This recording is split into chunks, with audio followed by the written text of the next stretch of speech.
Sehingga sama-sama mengetahui bahwasanya warga negara Indonesia wajib hukumnya mengetahui konstitusi.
Assalamualaikum warahmatullahi wabarakatuh. Waalaikumsalam warahmatullahi wabarakatuh. Halo teman-teman, kembali lagi di channel yang paling keren ini, hanya di channel Bung FD. Nah, dalam channel Bung FD hari ini dan seterusnya akan ada yang namanya konten diksi. Apa itu konten diksi? Diksi adalah singkatan dari Diskusi Konstitusi Indonesia. Karena konstitusi merupakan keharusan untuk diketahui dan dimengerti oleh seluruh warga negara Indonesia. Kenapa demikian? Yuk kita saksikan bersama penjelasan dari Bung FD. Ya baik, terima kasih. Lagi-lagi bersama Adinda Tasya ya. Kita punya konten nih, kontennya konten diksi. Jadi diksi itu yang disampaikan oleh Adinda Tasya benar, diskusi konstitusi Indonesia. Oke? Saya menggunakan model 4M. Mudah dimengerti, mudah mengerti, mengetahui, dan memahami. Jadi di channel Bung FD ini akan memberikan wawasan ataupun memberikan pengetahuan baru ataupun yang sudah tahu juga menambah pengetahuan, meningkatkan pengetahuannya mengenai konstitusi ala Bung FD ataupun model dari Bung FD. Yang mudah mengerti, mengetahui, dan memahami. Jadi pertama, apa itu konstitusi? Konstitusi, saya sederhanakan aja, itu adalah sebagai hukum tertinggi. Hukum tertinggi. Jadi dia hukum tertinggi, mengapa? Konstitusi itu ibaratnya merupakan lex superior. Sama juga artinya hukum tertinggi. Yang dimana juga disebutkan konstitusi itu merupakan idaman ataupun cita-cita dari suatu negara. Jadi konstitusi itu selalu ada di setiap negara manapun. Oke? Sependapat dengan Prof. Sri Somantri, konstitusi itu disampaikan tidak ada satupun negara di belahan dunia ini yang tidak memiliki konstitusi. Jadi konstitusi itu sebagai fundamen, fondasi dari segala hukum. Nah, konstitusi pun itu terbagi, ada konstitusi yang tertulis dan ada konstitusi yang tidak tertulis. Konstitusi yang tertulis itu biasa disebut dengan Undang-Undang Dasar. Nah, kalau saya mengutip pendapatnya Eric Barron ya, Eric Barron dalam bukunya An Introduction to Constitutional Law, itu menyebutkan begini, konstitusi suatu negara itu adalah suatu dokumen atau teks tertulis yang menguraikan tentang kekuasaan parlemen, pemerintahan, pengadilan, dan lembaga negara penting lainnya. Jadi konstitusi menurut Eric Beren demikian. Jadi konstitusi itu sederhananya dia yang mengatur tentang kekuasaan negara yang dimana ada legislatif, eksekutif, dan yudikatif. Dan lembaga negara penting lainnya. Selain daripada itu, konstitusi itu merupakan sebagai hukum dasar. Hukum dasar yang menjadi acuan sebagai pegangan hukum-hukum yang berada di bawahnya. Selain daripada konstitusi itu hukum tertinggi tadi, konstitusi juga sebagai hukum dasar. Itu embrionya disebut dengan droit konstitusional. Hukum dasar.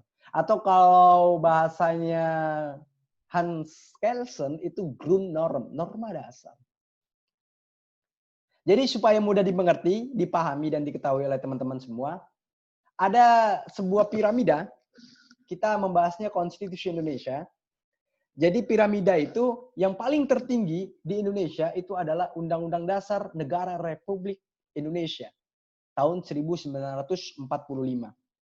Nah, di bawahnya itu ada hukum-hukum yang lain ataupun peraturan perundang-undangan yang lain. Ada TAP MPR, kemudian ada undang-undang atau Perpu, ada kemudian PP, kemudian Perpres, sampai ke Perda Kabupaten Kota.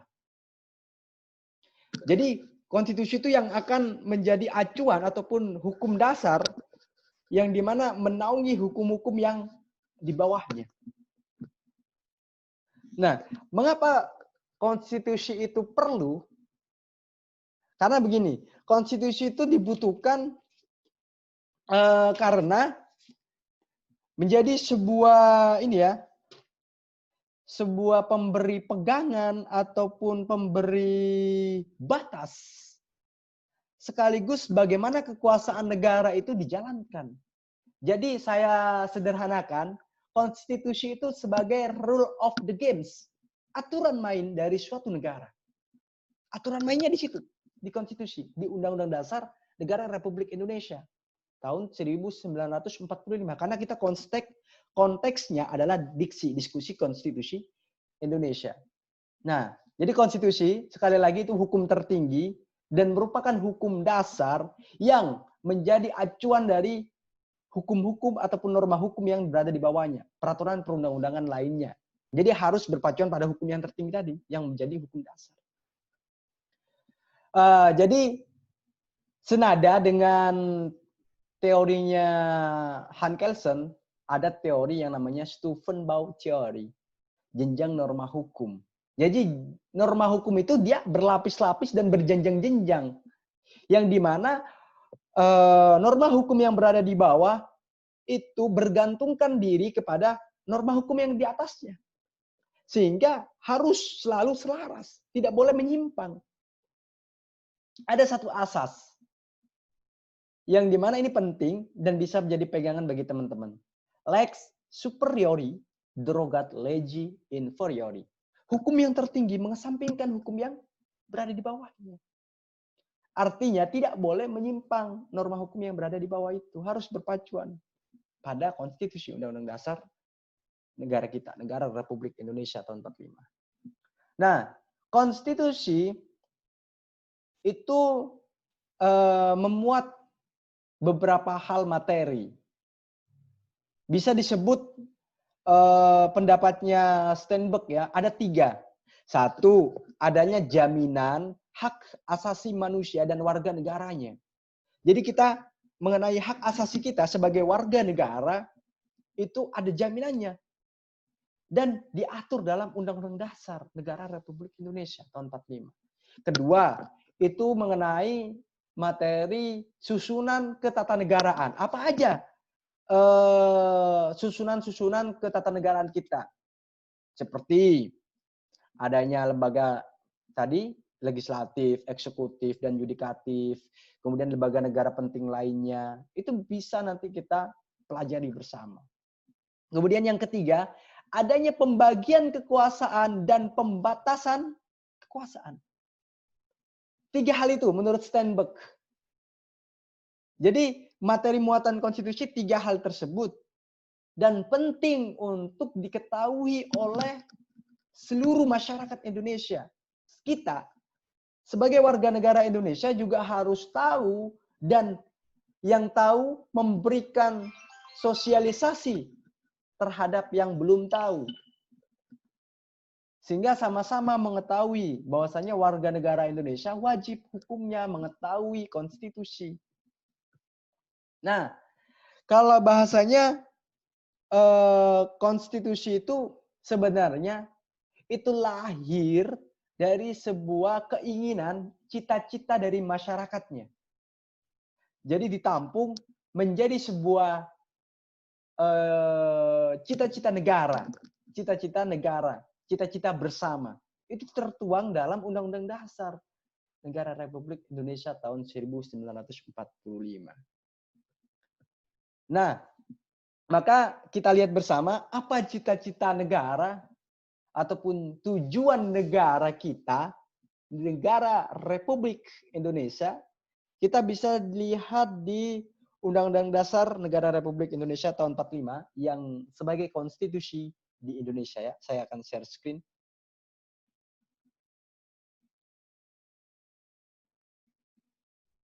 Oke. Saya mengambil dari websitenya DPR RI ya, teman-teman, supaya keabsahannya itu ada gitu loh.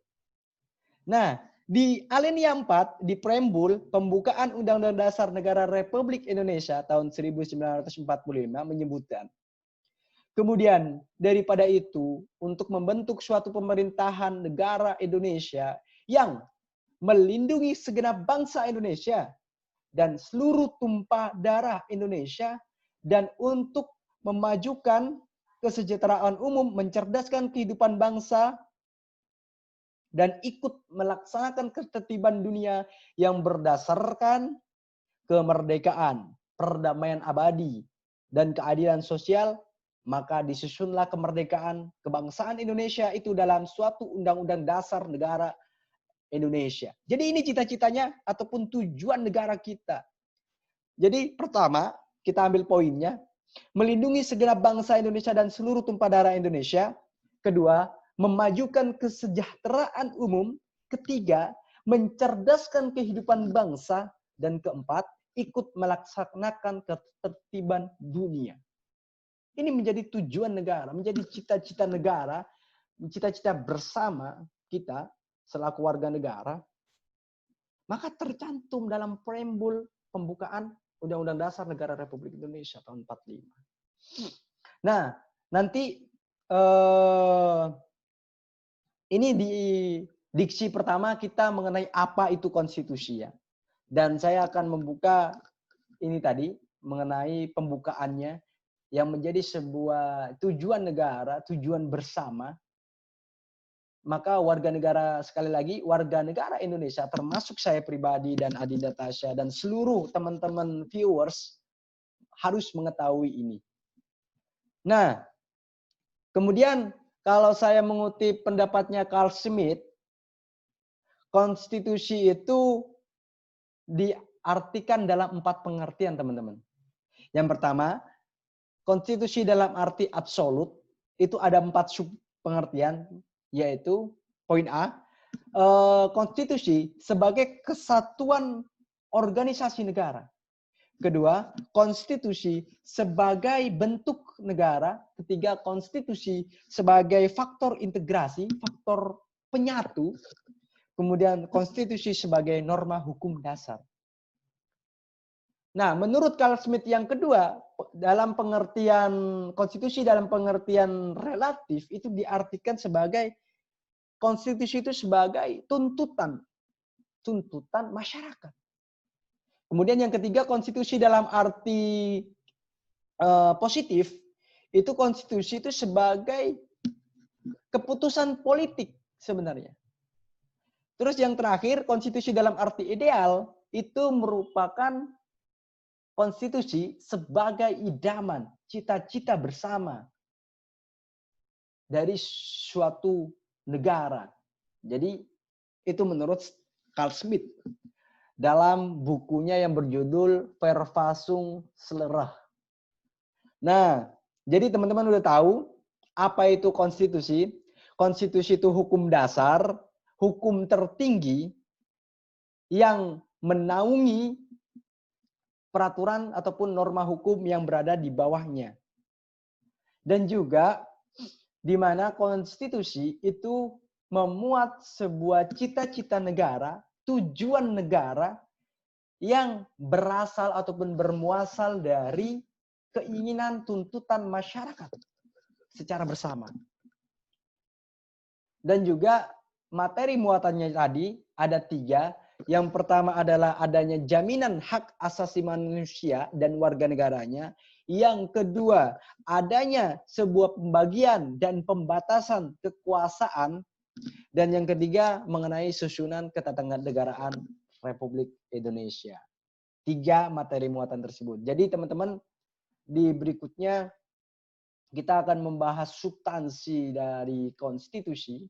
Kita akan belajar bersama-sama dengan 4M, model 4M, mudah, mengetahui, mengerti, dan memahami.